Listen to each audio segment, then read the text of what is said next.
We're joined on the program tonight by senior Congress leader Anand Sharma, who had been tweeting before that event as well. Thank you for speaking with NDTV, Mr. Sharma. If I can just remind you of your tweets earlier, before Mr. Mukherjee spoke, you said dialogue can only be with those who are willing to listen, absorb and change. There is nothing to suggest that the RSS has moved away from its core agenda as it seeks legitimacy. You also went on to tweet that the images of Pranab Da, veteran leader at the RSS headquarters, has anguished millions of Congress workers, those who believe in pluralism, diversity and the foundational values of the Indian Republic. Do you stand by those tweets, or has the substance of Pranab Mukherjee's speech set some of your anxieties at rest? Let me put things in perspective. The timing was after his arrival when the tweet was sent, because there were images, the optics, which were not very comforting. Pranab ji is the former head of state. He is one of the tallest leaders of the country, an ideologue. Nobody had any doubt about his clarity, his courage of conviction, and his commitment to the idea of India, as was bequeathed to us by Mahatma Gandhi, Jawaharlal Nehru, Sardar Patel and other leaders of the national movement. And he conveyed that to the RSS. The issue is that it is for the RSS to absorb it, the message that he has given of an India that is inclusive, tolerant, peaceful, multilingual, multi-religious and multicultural.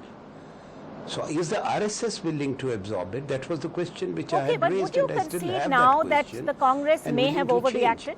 Because their ideology... No, I don't think so. There was no criticism of Pranab ji. Let's not forget that we have always said that RSS did not accept the foundational values of our constitutional democracy, and today when they welcomed Pranab ji, many of us were still surprised that the national tricolor did not go up, national anthem was not sung. So people are perhaps overlooking that. So when we say that certain images are disturbing, there's nothing wrong. Right. So, but would you say, Anand Sharma, that the message of Pranab Mukherjee's speech perhaps outweighed the power of those images? And, you know, after all, this was an ex-president with an RSS chief. They took the, you know, the RSS chief took the RSS salute. The RSS flag was raised. So those are very relevant points that you make. But did the message, the substance of Pranab Mukherjee's speech, you know, offset those images? Listen. Don't mix the two. The visuals and the optics are equally important. Pranab ji's message was very powerful, and nobody had any doubt that an ideologue of his stature will say anything else. Throughout his life, he has upheld these values, and he stood by them very firmly. It is for the RSS then to, as I mentioned, to genuinely absorb the message and try to change, because what they believe in is in conflict with what Pranab ji said. We hope that's all what one can say, that there is some change. But one has to put the sequence correct. The visuals at that time, and some of us may still have a strong disagreement on Dr. Hegdevar. Yes. How, in fact, do you respond to that? Pranab Mukherjee writing in the Visitor's book that the RSS founder, he described him as a great son of Mother India. How would you respond to that? Listen, we have... The question is not of Dr. Hegdevar's stature. Question is about what he espoused. He founded the RSS, and the RSS did not support the freedom struggle. They opposed. And in fact, at the critical and decisive phase, when the Quit India call was given, they opposed openly Mahatma Gandhi and the Congress and collaborated with the British. That's a fact of history. So people have certain reservations, and there is nothing wrong with that. When we talk openly, then these facts cannot be obliterated also.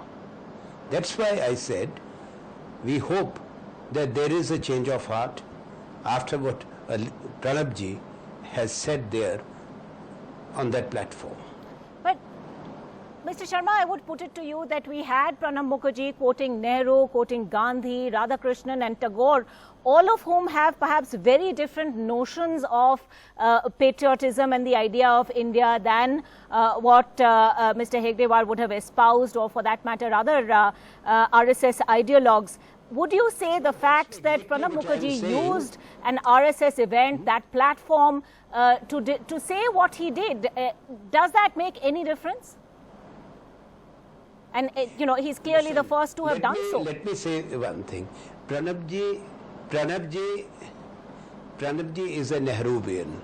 Nobody had any doubt. Pranab ji and I, we have worked closely together, and we have worked together also on the Congress history and on various resolutions of the Indian National Congress. So I know his mind and I know his firmness. There was no way that the platform would have diluted what his convictions are, and that's exactly what he said. But it is for the RSS. I have to hear from the RSS when they talk about the great sons and daughters of India, whether the RSS is willing to say that Pandit Jawaharlal Nehru was a great son of India and Indira Gandhi was a great daughter of India and a martyr of the nation. We have to hear from them also.